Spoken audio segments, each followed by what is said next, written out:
학창시절에는 주변만 봐도 썸과 연애를 손쉽게 넘나들며 기회가 많았는데 시간이 지나면서 직장인이 되고 주변에 만날 수 있는 사람들이 제한적으로 변하면서 우리는 점차 이성과의 만남이 줄어들게 됩니다. 허구한 날 친구랑 만나거나 집에서 넷플릭스 보거나 뭐 둘 중에 하나죠. 그렇다 보니 이러한 무료함과 외로움을 달래고 싶어 새로운 사람들과 만나는 자리, 소모임을 알아보게 됩니다. 근데 막상 가입하려니 뭔가 겁나고 어떤 생태계인지 궁금하잖아요. 그래서 오늘 제가 소모임이라는 정글에서 살아남았던 경험담 좀 풀어볼까 합니다. 자, 이제부터 들어갑니다. 쓱! 예전에 소모임이라고 하면 카페 가입해서 활동하면서 오프라인 모임까지 이어지는 그런 루트였다면 요즘은 스마트폰 하나로 어플을 깔아서 내가 관심 가는 또는 이성이 많을 것 같은 모임에 가입하는 체제를 이루고 있습니다. 소모임은 다양한 주제의 모임이 존재하지만 역시 필두는 동네 모임이죠. 동네 모임은 우선 특정한 주제가 없는 만큼 60% 이상은 술을 먹지만 낮 시간대에 벙을 치기도 해야 하기 때문에 영화나 볼링 같은 문화생활도 함께 병행하기도 합니다. 즉, 동네 모임은 다른 특정 주제의 모임과 다르게 혼종이라고 생각하시면 되겠습니다. 근데 여러분은 이런 동네 모임이 어떤 식으로 움직이는지 궁금하잖아요. 그래서 제가 썰을 풀어드리려고 합니다. 때는 바야흐로 2017년 이별의 아픔을 느끼고 공허함이 극에 달했을 때 저는 여러 모임에 어플을 깔고 있었습니다. 이때는 뭐 소개팅 어플부터 안 해본 게 없었던 것 같아요.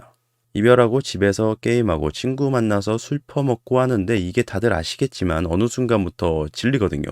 재미가 좀 없어요. 그래서 저는 모임 어플을 깔고 모임에 가입을 하게 된 거죠. 우선은 뭐 처음은 뭐 모임 경험도 없고 특별히 하고 싶은 것도 없어서 사람들과 대화나 해보고자 동네 모임을 가입을 했는데 와, 이게 은근히 절차가 있더라고요. 그래서 간단한 양식의 다른 모임을 가입했는데 남녀 비율이 안 맞는다는 이유로 거절을 하더라고요. 개인적으로 이거는 솔직히 제 왁구가 안 돼서 가입을 못한 것 같아요. 나름 배려지 않았을까 지금은 생각해 봅니다. 이때부터는 약간 뭐랄까 오기가 발동되더라고요. 그래서 제가 여기저기 가입을 막 했어요. 결국 모임을 가입했는데 여기는 또 여러 모임 가입을 하면 안 된다고 그러네요. 그래서 모임 한 곳에 정착하자는 마음으로 가입 심사를 위해 가이드에 따라서 모든 걸 지키고 드디어 모임에 가입하게 되었습니다.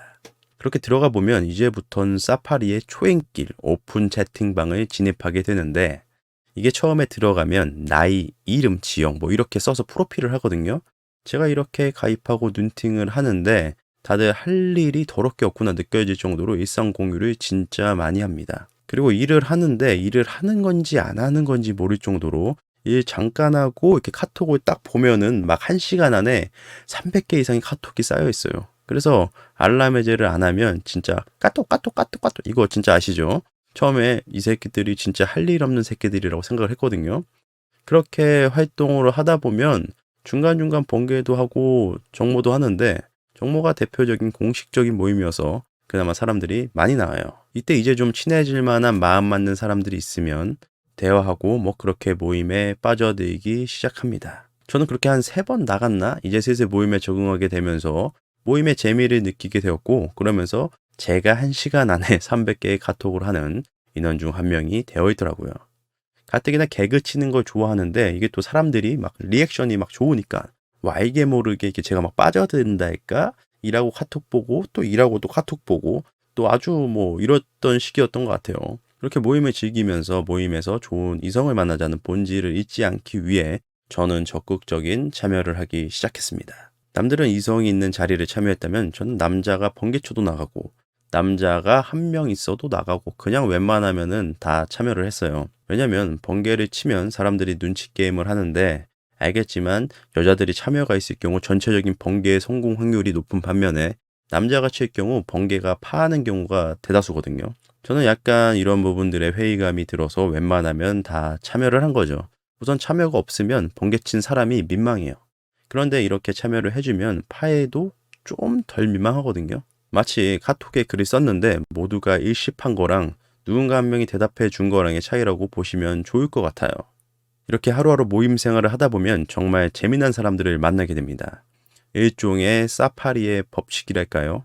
한 여성을 향한 구애 집단도 있고 싸우는 사람들도 있고 사귀어서 같이 탈퇴하는 사람도 있고 만나서 결혼하는 사람들도 있고 사귀고 얼마 안 있다가 헤어져서 모임에 다시 오는 사람도 있고 사귀었다 헤어져서 한 사람만 남는 경우도 있습니다.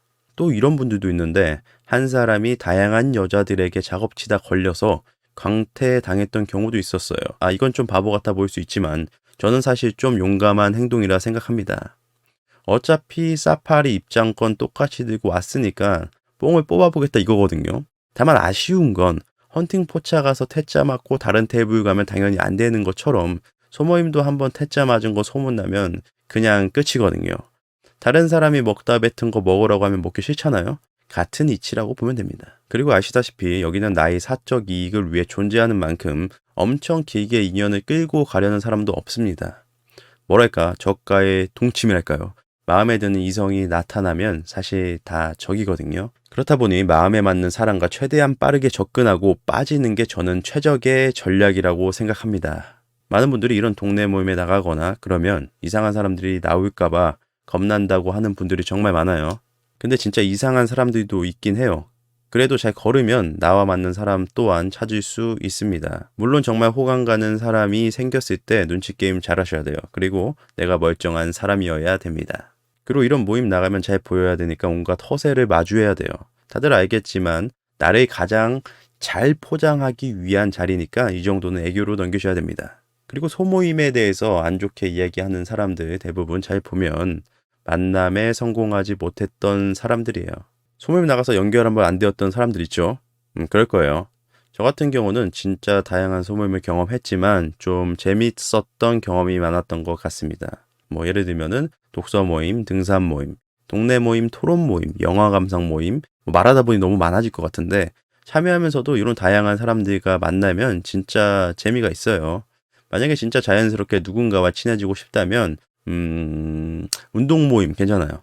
우선 활동 자체가 운동으로 시작하고 뭐 다들 건강하게 볼 수 있는 만큼 뒤풀이 때 이야기하면서 친해질 수도 있고요. 저 같은 경우는 등산 모임에서 현재의 아내를 만나서 결혼까지 했는데 지금 그때 인연된 분들과도 아직도 교류를 하면서 지내고 있습니다. 생일도 챙겨주고 뭐 다양한 이벤트 같은 것도 있어도 서로 많이 참여를 하고 있고요. 그러니까 어떻게 보면은 지금 모임은 케바케이고 모임에 나간다고 해서 이상한 사람들을 만날 확률도 물론 있지만 좋은 사람도 만날 확률 또한 정말 높습니다.